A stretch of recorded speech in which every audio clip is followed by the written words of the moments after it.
सल्लल्लाहु अलैहि नबील उम्मी व आलिहि सल्लल्लाहु तआला अलैहि वसल्लम। प्यारे नबी सल्लल्लाहु तआला अलैहि वसल्लम फरमाते हैं, फ़इन्ना खैरुल हदीस किताबुल्लाह व खैरुल हदी हदी मुहम्मदिन सल्लल्लाहु तआला अलैहि वसल्लम। बेशक सबसे बेहतरीन हदीस कुरान है। यह अल्लाह अज़्ज़ा व जल का कलाम है। सबसे बेहतरीन आईन की किताब कुरान है, जिसमें इंसान की फलाह व बहबूद की बातों को जमा किया गया है। और सबसे बेहतरीन रहनुमाई के लिए जो सुन्नत है, जो तरीक़ा है, जो हयात नमूना है, वो प्यारे नबी सल्लल्लाहु तआला अलैहि वसल्लम की जिंदगी है।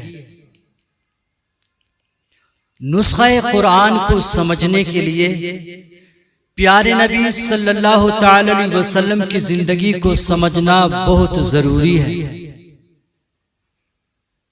रसूल आज़म सल्लल्लाहु तआला अलैहि वसल्लम फरमाते हैं, सबसे बेहतरीन उसूल की किताब कुरान है। और ये वो किताब है जिसमें कोई शक की गुंजाइश नहीं। तमाम अहकाम दीन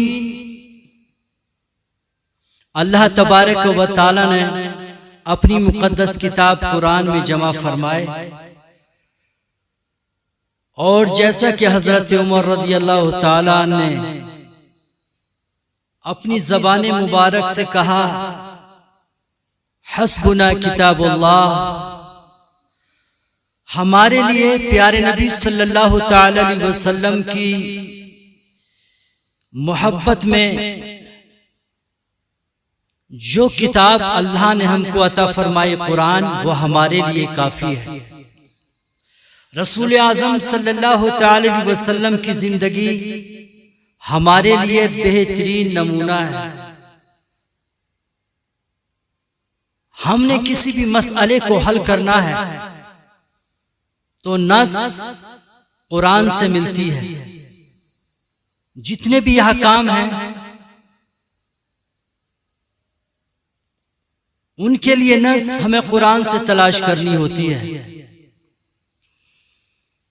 सबसे पहली बात, रसूल आज़म सल्लल्लाहु तआला अलैहि वसल्लम का मुक़द्दस फरमान और उसकी तशरीह और उसका इस्तेमाल।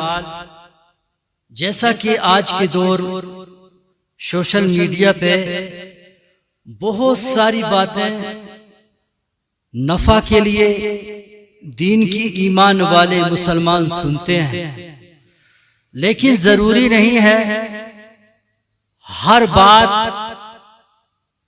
रसूल आज़म सल्लल्लाहु तआला अलैहि वसल्लम की सनद के एतबार से, रसूल आज़म सल्लल्लाहु तआला अलैहि वसल्लम की निस्बत के एतबार से जो बयान की जाती है।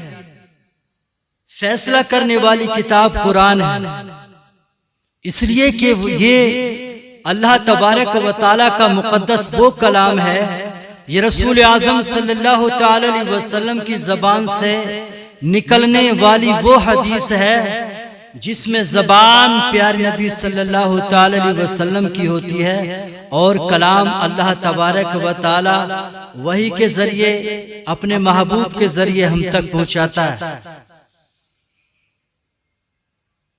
सोशल मीडिया के जरिए एक हदीस पाक को आलिम दीन की ज़बानी हमने सुना, जिसमें उन्होंने एक हदीस पाक को बयान किया। रसूल आज़म सल्लल्लाहु तआला अलैहि वसल्लम की हदीस बयान फरमाई और कहा बड़े जज्बात और बड़ी जिम्मेदारी के साथ कि कब्रिस्तान कुरान पढ़ने की जगह नहीं है। कब्रिस्तान में कुरान पढ़ने के लिए नबी सल्लल्लाहु अलैहि वसल्लम का कोई हुक्म नहीं है। कब्रिस्तान कुरान पढ़ने की जगह नहीं है। उसकी वजाहत की हदीस पाक उन्होंने बयान की। प्यारे नबी सल्लल्लाहु अलैहि वसल्लम फरमाते हैं, अपने घरों को कब्रिस्तान मत बनाओ। उन्होंने इसका निचोड़ ये पेश किया, मतलब ये हुआ कि हम सिर्फ दुआया कलिमात जो सलाम है बस उतना ही कहना चाहिए। कब्रिस्तान कुरान पढ़ने की जगह नहीं है। हदीस पाक दलील में क्या पेश कर रहे हैं? अल्लाह के नबी सल्लल्लाहु अलैहि वसल्लम ने फरमाया कि अपने घरों को कब्रिस्तान मत बनाओ। हाँ, ये हदीस पाक है। प्यारे नबी सल्लल्लाहु अलैहि वसल्लम के फरमान से कौन इनकार कर सकता है? यह हदीस पाक है, निसाई शरीफ की हदीस पाक है। प्यारे नबी सल्लल्लाहु अलैहि वसल्लम ने फरमाया, ला तजअलू बुयूतकुम कुबूरन। प्यारे नबी सल्लल्लाहु अलैहि वसल्लम फरमाते हैं, अपने घरों को कब्रिस्तान मत बनाओ। जाहिर सी बात है, कोई भी अपने घरों को कब्रिस्तान नहीं बनाता। क्या अल्लाह के नबी सल्लल्लाहु अलैहि वसल्लम ने यहां पर यह फरमाया है कि तुम कब्रों को यानी अपने घरों को कब्रिस्तान मत बनाओ? सुभान अल्लाह। क्या अल्लाह के नबी सल्लल्लाहु अलैहि वसल्लम ने यह फरमाया है कि कब्रिस्तान कुरान पढ़ने की जगह नहीं है? कुरान अल्लाह तबारक व तआला की मुकद्दस किताब जिसमें तमाम अहकाम हैं, दुआया कलिमात इसमें हैं, अहकाम शरा इसके अंदर हैं, अल्लाह तबारक व तआला के अज़कार के वसाइब इसमें हैं। लेकिन इससे ये कहां साबित हो गया कि कब्रिस्तान कुरान पढ़ने की जगह नहीं है? कब्रिस्तान में हम कुरान नहीं पढ़ सकते हैं, इससे ये साबित नहीं हो रहा। बल्कि हदीस पाक अल्लाह के नबी सल्लल्लाहु अलैहि वसल्लम ने जो फरमाई है, जो हुक्म फरमाया है, सहाबाए किराम से फरमाया कि अपने घरों को कब्रिस्तान मत बनाओ। मतलब कब्रिस्तान वो जगह है जहां पर कोई भी मुसलमान नमाज नहीं पढ़ता, क्योंकि जिस इबादत में सजदा होता है वो नमाज है, जिसमें रुकू होता है वो नमाज है, और कब्र के सामने सजदा करना जायज नहीं। मुसलमान के लिए कब्र के सामने सजदा करना हराम है। मुसलमान को कब्रिस्तान में सजदा करने का हुक्म नहीं है। तो जिस इबादत में सजदा होता है वो इबादत नमाज है। उस इबादत को हम मुसलमान कब्रिस्तान में नहीं करते हैं। इस हदीस पाक का यही मतलब है। अल्लाह के नबी सल्लल्लाहु अलैहि वसल्लम ने फरमाया, अपने घरों को कब्रिस्तान मत बनाओ, यानी उसमें नमाज पढ़ा करो। इसके ज़िम्न में हजरत आयशा रदियल्लाहु ताला अन्हा फरमाती हैं, जब से प्यारे नबी सल्लल्लाहु अलैहि वसल्लम ने ये फरमाया कि तुम अपने घरों को कब्रिस्तान मत बनाओ, उसमें नमाज पढ़ा करो, नमाज पढ़ने से घर में अल्लाह की रहमत उतरती है, तो सहाबाए किराम फर्ज नमाज के बाद नवाफिल नमाज को, सुन्नत नमाज को अपने घर में अदा किया करते थे। सहाबाए किराम नवाफिल को अपने घर में अदा करते थे। हजरत आयशा कहती हैं, इस फरमान के बाद मैंने किसी सहाबी को मस्जिद में ठहरते हुए नहीं देखा। हर सहाबी अपने घर में जाता, अपने दुकान में जाता, अपने खेत में जाता, वहां जाके नमाज अदा करता। और ये नजरिया लेकर, ये सोच लेकर, जहां नमाज पढ़ी जाती है, अल्लाह का जिक्र होता है, वहां अल्लाह की रहमत उतरती है, वहां सकीना उतारा जाता है। इसलिए प्यारे नबी सल्लल्लाहु अलैहि वसल्लम ने फरमाया, अपने घरों को कब्रिस्तान ना बनाओ।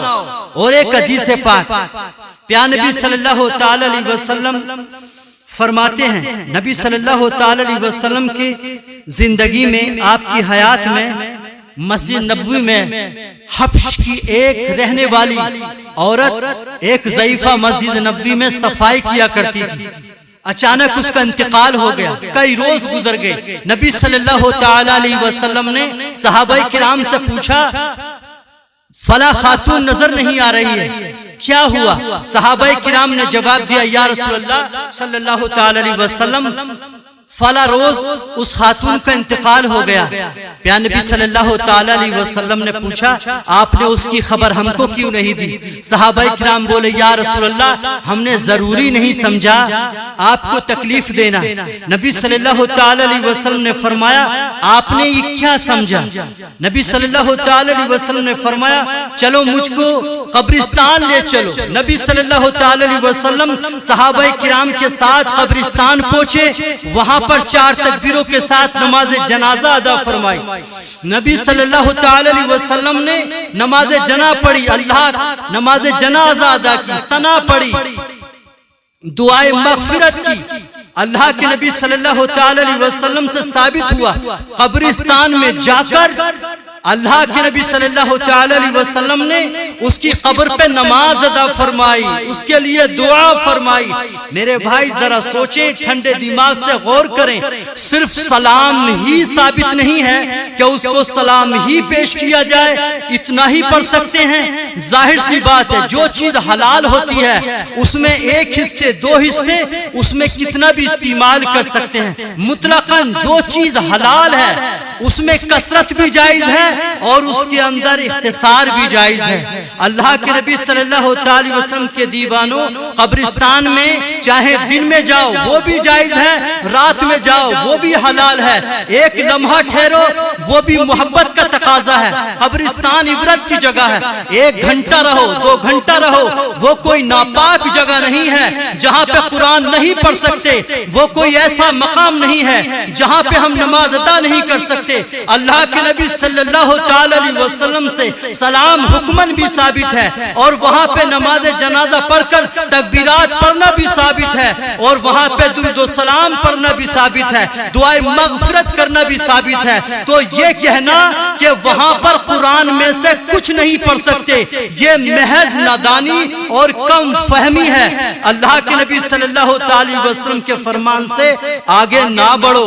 अल्लाह के नबी सल्लल्लाहु ताला अलैहि वसल्लम ने जो पाबंदी नहीं लगाई, हमको ना चाहिए कि हम रसूल आजम सल्लल्लाहु ताला अलैहि वसल्लम के हकाम से आगे बढ़े।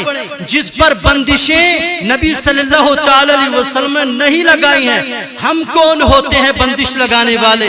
जब बुखारी शरीफ, मुस्लिम शरीफ, इब्ने माजा, मिशकात, बैकी शरीफ, तमाम अहादीस की किताबें जिन चीजों की इजाजत देती हैं, रसूल आजम सल्लल्लाहु ताला अलैहि वसल्लम की जो प्यारी प्यारी बातें सही इस्नाद के साथ, सही मतन के साथ अगर मौजूद हैं, तो हम कौन होते हैं? हम ऐसी बातें कौम मिल्लत में बयान करने वाले, कहने वाले कि कोई ये साबित नहीं कर सकता कि कब्रिस्तान में कुरान पढ़ सकते हैं। तो मैं ये कह रहा हूं कि कौन ये साबित कर सकता है कि कब्रिस्तान में अल्लाह का कलाम नहीं पढ़ सकते हैं?